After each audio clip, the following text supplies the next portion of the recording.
Hello students, welcome to Dhruv learning academy. और मैं मोनिका हंस आपका आज 9th क्लास का फर्स्ट चैप्टर जो हम कर रहे थे मैटर इन अवर सराउंडिंग, उसी को कंटिन्यू करेंगे।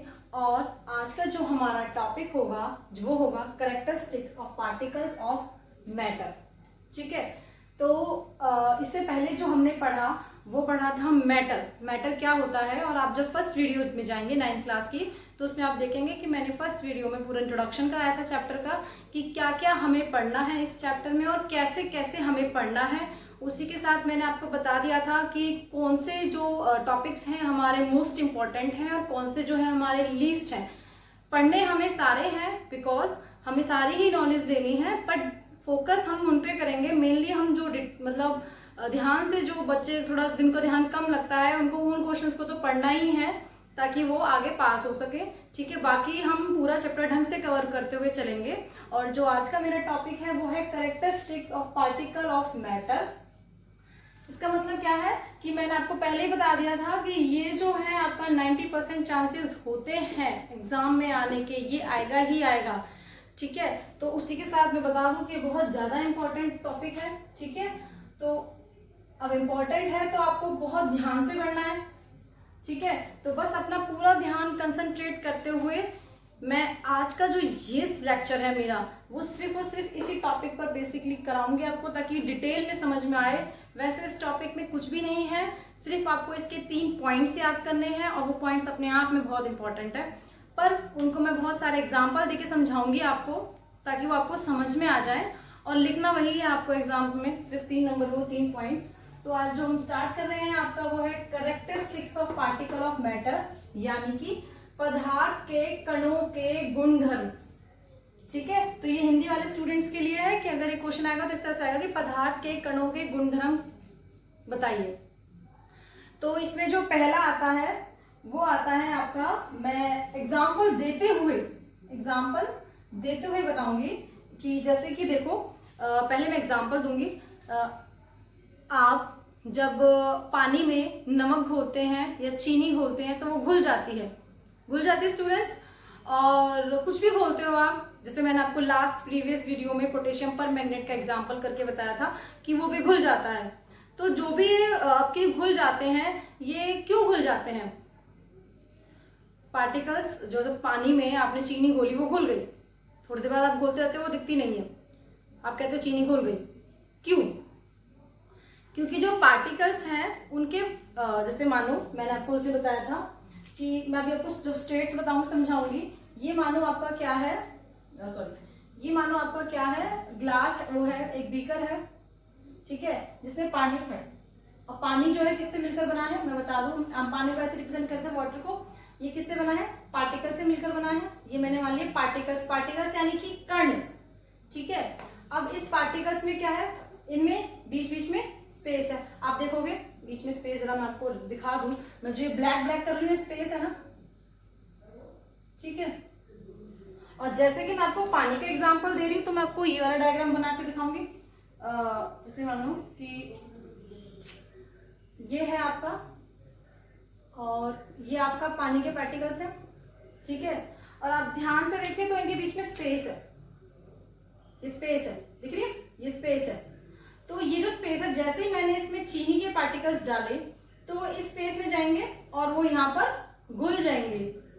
ठीक है, यहाँ पर वो घुल जाएंगे। तो इससे क्या पता चला कि पानी के पार्टिकल्स में के बीच में, पानी के कणों के बीच में पहले से ही जगह थी, और जैसे ही मैंने वहां पर चीनी के कण डाले वो उस जगह में जाके सेटल डाउन हो गए और उन्होंने अपना प्लेस ले लिया। तो पहला कैरेक्टरिस्टिक्स यहीं से निकल गया, क्या कि मैटर के जो पार्टिकल्स होते हैं उनके बीच में खाली जगह होती है, यानी कि पदार्थ के कणों के बीच में रिक्त स्थान होता है। तो लिख देती हूं मैं, the particles of matter have space between them. Hindi वाले बच्चे साथ में नोट डाउन कर लेंगे क्योंकि मुझे ये कराना पड़ रहा है, क्योंकि ये आपकी में है एनसीईआरटी बुक में। आप देखेंगे तो आपके एनसीईआरटी बुक में ये लिखा हुआ है बड़ी बड़ी हेडलाइन में, हिंदी वाले भी हो इंग्लिश वाले भी हो, लिख दिया है मैंने पर ये लिखा हुआ है। तो हिंदी वाले लिखेंगे कि पदार्थ के कणों के बीच में रिक्त स्थान होता है। एग्जाम्पल नहीं देना है, बस एक समझाने के लिए एग्जाम्पल मैंने आपको दिया था। जब आपके एग्जाम में आएगा तो आपको एग्जाम्पल नहीं लिखना है, ठीक है, सिर्फ आपको इतना लिखना है, the particle of matter have space between that. Example मैंने बता दिया कि जैसे कि पानी के कणों में स्थान था, प्लेस था, स्पेस था, और चीनी के पार्टिकल्स जो है आकर वहां पर स्पेस कवर कर ली, ठीक है। अब हम आते हैं हमारे सेकंड पॉइंट पर। होप सबको फर्स्ट पॉइंट समझ में आ गया होगा बहुत ढंग से, और मुझे लगता है मेरे स्टूडेंट्स सिर्फ एक बार रिवाइज करेंगे और एग्जाम में कर देंगे, सभी स्टूडेंट्स जो मुझे देख रहे हैं, ठीक है। आगे है आपका, एक और बता देती हूँ मैं, जैसे कि मैंने कल एक एग्जाम्पल बताया था आपको पोटेशियम परमैंगनेट वाला। मैंने क्या बताया था आपको एग्जाम्पल में कि पोटेशियम, मैंने बीकर ले लिया, ठीक है, उसमें मैंने पानी ले लिया। मैंने लास्ट वीडियो में ये एग्जाम्पल बताया है, वहां भी देख सकते हैं। फिर भी मैं जो मतलब फर्स्ट टाइम इसी वीडियो को देख रहे हैं समझा देती हूँ कि पानी है तो कणों से मिलकर बना है, ठीक है। मैं स्केच दूसरा यूज कर लेती हूँ तो थोड़ा ज्यादा सा समझ में आएगा आपको। जैसे मानिए ये पानी है, ठीक है, ये पार्टिकल्स हैं इसके, ठीक है। मैं 2-3 बीकर और बना देती हूँ ताकि बहुत ढंग से समझ में आ जाए। मैं चाहती हूँ मेरे सारे स्टूडेंट्स को बहुत ढंग से समझ में आए, और कोई प्रॉब्लम हो तो आप कभी भी कमेंट बॉक्स में मुझे कर सकते हैं, ठीक है, आपको रिप्लाई जरूर मिलेगा। अच्छा, आगे जैसे ही मैंने पोटेशियम परमैंगनेट का कोई भी क्रिस्टल इसमें डाला, ये मेरा क्रिस्टल पोटेशियम परमैंगनेट का है, ठीक है, ये मैंने डाला तो क्या होगा, वो अपना स्प्रेड आउट होना शुरू हो जाएगा। पिंक कलर का होता है, ये मेरे पास रेड मार्कर है, ये पिंक कलर का होता है, ठीक है। तो ये थोड़ा सा स्पेस कवर करेगा, मतलब इतने पार्टिकल्स को इसने पिंक कर दिया। फिर आप थोड़ी देर बाद देखोगे कि इसने बहुत सारे पार्टिकल्स को पिंक कर दिया है। फिर आप देखोगे कि सारा ही पानी क्या हो गया, पिंक हो गया। इसमें आप एक और एग्जांपल ले सकते हो कॉपर सल्फेट का, नोन एग्जांपल है, आपने 8th क्लास में किया होगा। कॉपर सल्फेट जो क्या होता है, ब्लू कलर का होता है। अपने लैब में भी क्या हुआ कि जैसे आप बीकर में कॉपर सल्फेट का पाउडर फॉर्म में होता है, वो जैसे वो डालते हैं थोड़ा नीला होता है, फिर सारा, फिर देखोगे कंप्लीट नीला हो जाता है पानी। वो क्यों हो जाता है, ऐसा देखा है ना आपने। आप कोई भी कलर जब डिजोल्व करते हो, होली पे कलर्स डिजोल्व करते हो ना पानी में, तो वो पानी में डिजोल्व करने के बाद क्या होता है, सारा ही पानी उसी कलर का हो जाता है। क्यों हो जाता है, क्यों हो जाता है, तो थोड़ा ध्यान से देखिए। जैसे मानो ये पार्टिकल्स हैं, इस पार्टिकल पे आया आपका, ठीक है,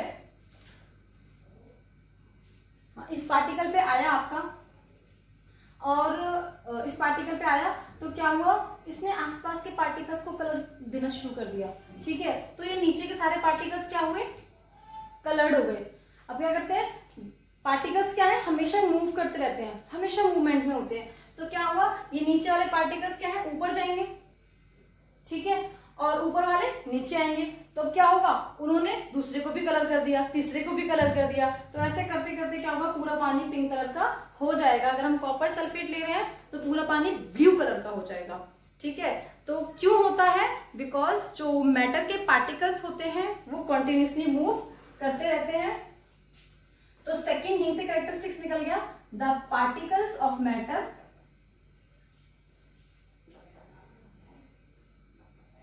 आर continuously moving।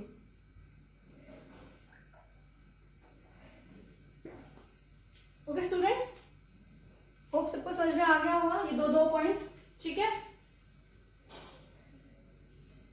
थर्ड पर आते हैं। थर्ड भी मैं आपको ऐसे समझाऊंगी, पहले एग्जांपल दूंगी। एग्जांपल, जैसे मानो मैंने आपके क्लास में ग्रुप बना दिए। आप अपनी क्लास का एज्यूम कर लीजिए, जो जिस भी क्लास में पढ़ता है, या बच्चों आप खेलते भी हो बाहर, तो खेलते टाइम मानो आप 15 चिल्ड्रंस हैं, स्टूडेंट्स हैं, और 5-5 का पेयर बना दें, ठीक है, 4-4 का बना दें, 3-3 का बना दें। कुछ बच्चों को तो मैंने बोला, एक ग्रुप ABC डिवाइड कर दिया। जो ग्रुप A है मैंने उसको बोला कि बेटा आप अपने आप को ढंग से होल्ड करके, हक करते हुए चारों खड़े हो जाओ, मतलब एक दूसरे को ऐसे करते हुए चारों में अच्छा वाला बॉन्ड बन जाए। ग्रुप B को बोला मैंने बस अपना हाथ ऐसे ऐसे मिला लो कि मेरे हाथ से तुम्हारा, मतलब एक दूसरे के हाथ से सिर्फ हाथ टच हो। तीसरे ग्रुप को बोला मैंने कि अपनी फिंगर से फिंगर मिलाओ, बस चारों ऐसे खड़े हो जाओ, फिंगर से फिंगर टच करो। तो अब देखो ग्रुप A के जो स्टूडेंट्स हैं, जो बच्चे हैं, वो चारों बहुत टाइटली पकड़े हुए हैं एक दूसरे को, ग्रुप बी के हाथ हाथ पकड़े हुए हैं, ग्रुप सी ने फिंगर फिंगर पकड़ी हुई है।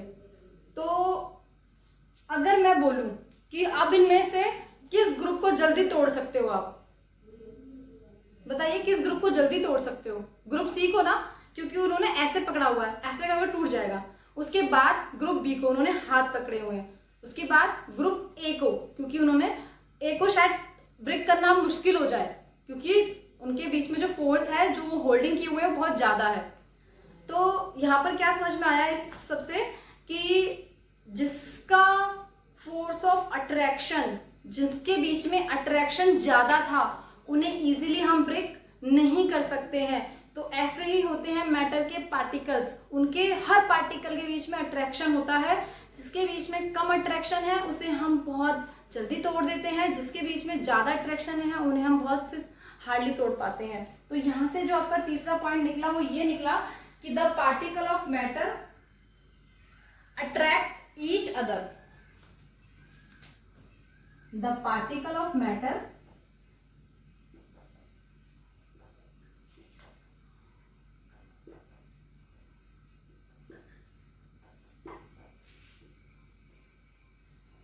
हिंदी वाले स्टूडेंट्स के लिए, पदार्थ के कण एक दूसरे को आकर्षित करते हैं।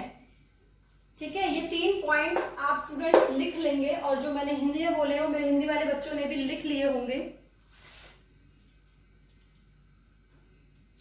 ठीक है, तो स्क्रीनशॉट ले सकते हैं आप इन्हीं के। तो स्टूडेंट्स, आपको मेरे ख्याल से समझ में आ गया होगा topic characteristics of particles of matter, जो अपने आप में बहुत इंपॉर्टेंट टॉपिक था।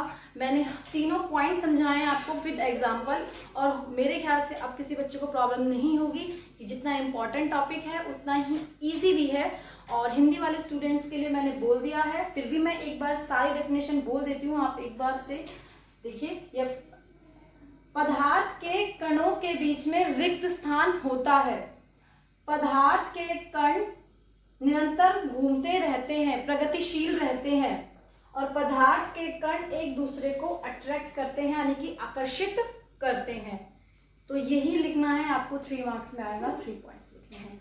आज के साथ इसी वीडियो में इतना ही करते हैं। नेक्स्ट जो टॉपिक है आपका स्टेट्स ऑफ मैटर, वो नेक्स्ट वीडियो में लाएंगे। ठीक है, तो ध्यान रखिए स्टूडेंट्स, और नेक्स्ट वीडियो में नेक्स्ट